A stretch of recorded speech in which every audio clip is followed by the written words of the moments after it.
COVID places such a huge risk, and I can't risk getting it because I don't know what it will do to me. And I'm 23, but my life expectancy is 40.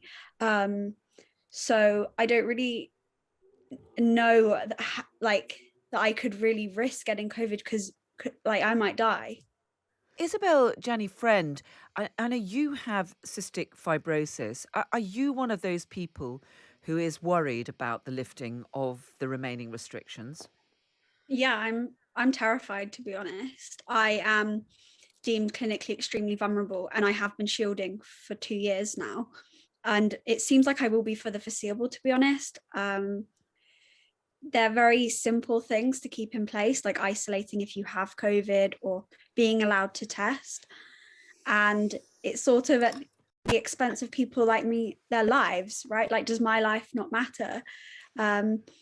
If I pick up a cold, I end up in hospital. So COVID is a very big risk, and that risk hasn't changed. And it is really, really scary. And there's not being any consideration for people like me. Like, there's no one, like the government aren't coming out and saying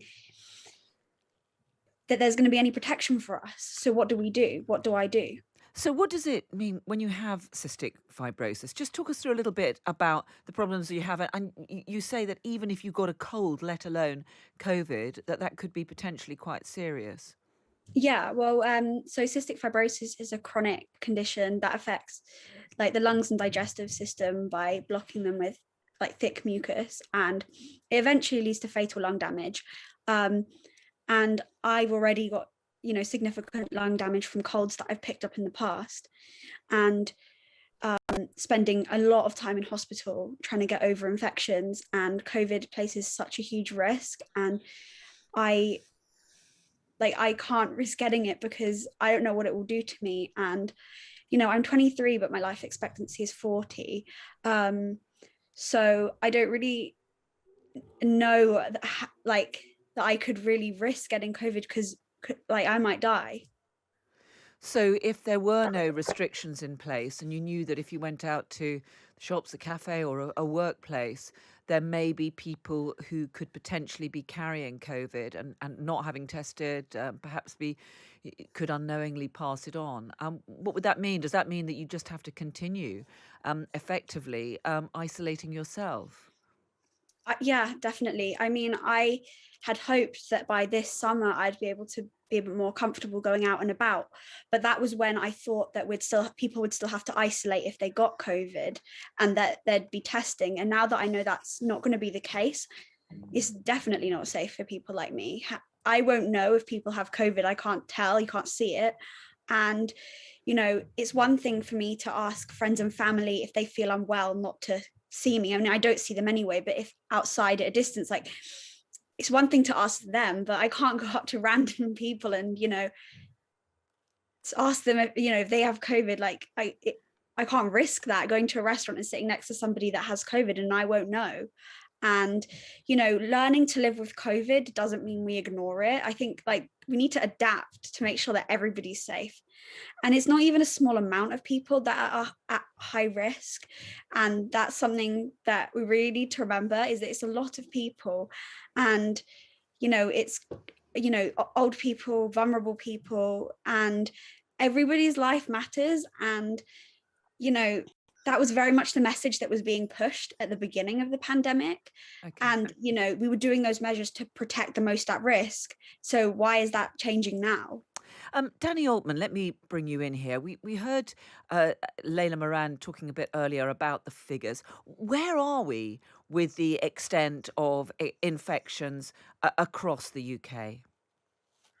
Well, so I think we all, luckily for the moment, continue to see the figures. The answer is we're much better off than we kind of hoped to be. If you remember before Christmas, when we just couldn't see a way out of the Delta wave, and then bizarrely, fortuitously almost, Omicron comes along, which displaces Delta and is, in inverted commas, milder in the sense that somewhat fewer people are dying and somewhat fewer people are in hospital, but it's still very serious, and we're still on course for having something like 50,000 excess deaths per year, which is a place that we never expected to be in a civilized, developed, wealthy country with a national health service, and not something that I feel prepared to start to tolerate or live with. But we are seeing the number of infections and indeed the number of people in hospital with COVID coming down. Yes, I think that's right. So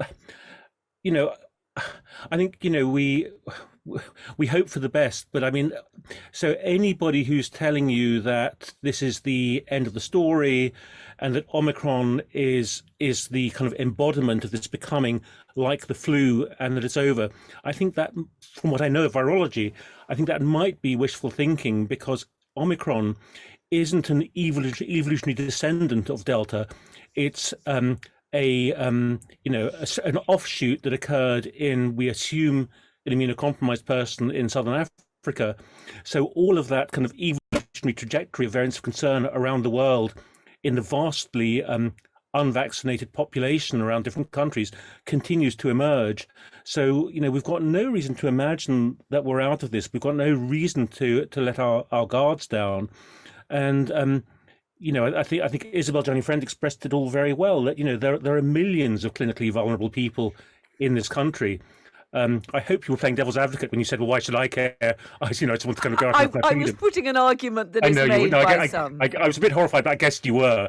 Because my wish to kind of have a laugh, not wear a mask, and not test doesn't outweigh her wish to have a life and have a future. Doesn't begin to counterbalance it. So I will certainly be hoping to keep up measures to keep the pandemic at bay. I'll continue to wear my mask in public. I'll continue to test as long as I can, and encourage everybody else to do so. Because when I sit down on a tube train or a theatre or a football match, the person next to me won't have tattooed on their forehead, I'm taking treatment for arthritis, I'm taking treatment for inflammatory bowel disease, I'm going home to my mum who has leukemia.